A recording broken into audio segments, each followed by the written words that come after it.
Hello po sa inyong lahat mga ka-crypto. Ako po si Pinoy Crypto Trader at sa video na ito ay atin pong pag-uusapan ang tungkol dito kay Dog with Hat, kung saan ay mayroon daw po siyang isang nabuong pattern na nagbibigay po ng signal na ito po ay posibleng makaranas ng isang price rally.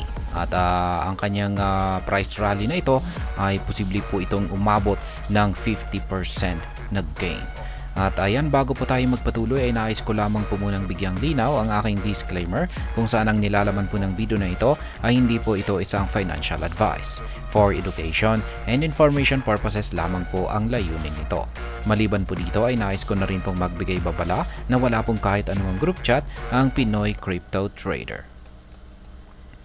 At ayan, ang sabi po rito ay Dog with Hat has gained attention with the formation of a bullish pennant emerging on its 4-hour chart time frame, signaling a potential substantial gain. Kaya ayan, ang pattern po na ito ay tinatawag pong isang bullish pennant at nabuo po ito sa kanyang 4-hour chart time frame.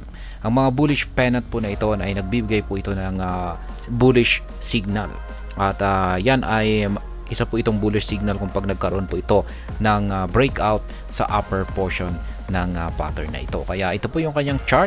Ayan, binubuo po yan ng dalawang kulay blue na linya. Ito yung kanyang upper portion at ito naman yung kanyang lower portion.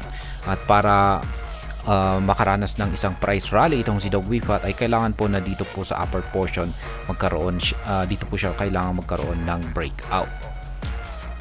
This pattern typically precedes considerable price increases, suggesting a possible 50% in the near future. Kaya ayan, kung sakaling nagkaroon daw po ng breakout itong si Dog with Hat dito sa upper portion ng kanyang pennant pattern na ito, bullish pennant pattern na ito, ay makakaranas daw po siya ng at least 50% na paglago sa kanyang presyo. Analyzing the bullish pennant. Bullish pennants are critical indicators of continued upward momentum following a period of consolidation. Kaya ayan na nga, ang bullish pennant, ito po ay nagko-consolidate sa loob ng pattern na ito. Pero pagkatapos po niyang makaranas ng breakout, sa particular po sa upper portion nito, ay ayan, makakaranas po siya ng patuloy na upward momentum. For WIF, the breakout above this pattern's upper trend line could be a strong buy signal for investors. Kaya ayan, yung mga nagtitrade po dyan ay yung breakout po rin, kung magkakaroon po ng breakout sa upper portion na ito ng pattern na ito, ay isa po itong signal. Yan, nagbibigay po ito ng signal para sa mga investors. Buy signal po. Yan, particular po sa mga sa mga derivatives traders ang mga ito, yung mga futures trader. Ayan. Pwede po silang kapag nagkaroon po ng breakout dito ay pwede po silang magbukas ng kanilang long entry position dito. At yan, ang price target po ay at least nasa 49.07% or nasa malapit po sa ayan, $4.5 na presyo. Siguro mga 4.6 7 or ayan, mga 4.6 or 7 po siguro ito. Kaya ayan yung kanyang price target dito. Kaya yan, 4-hour chart time frame po ito. Kaya ayan, kung nagtitrade po kayo sa 4-hour chart time frame ay medyo kailangan po talaga ito na bantayan kasi posibleng malapit na po talaga itong magkaroon ng isang breakout. Kaya yan pong muli.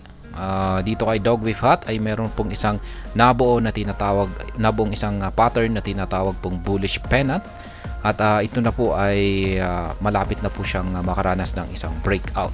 At kapag dito po siya nagkaroon ng breakout sa upper portion nito ay inaasahan po ng inaasahan po ni YG Crypto. Yan, siya po ang nagbahagi sa kanyang analysis na ito, na itong si Dog with Hat ay makakaranas po ng at least 49.07% na paglago or pag-angat sa kanyang presyo. Kaya yan po ay nasa mga $4.6 or $4.7 na presyo. At ayan, hanggang dito na lamang po tayo sa video na ito. Sana po ay inyong nagustuhan ang aking paliwanag sa video na ito. Kung inyo po itong nagustuhan ay pakiclick lamang po ang like button nito. Para naman po sa mga bago lamang dito, kayo po ay aking inaanyayahan para mag-subscribe. Pakiclick na rin po ang bell icon nito dahil ito po ang siya magsisilbing notification nito sa mga bago kong videos na akin pong ina-upload sa aking YouTube channel na ito.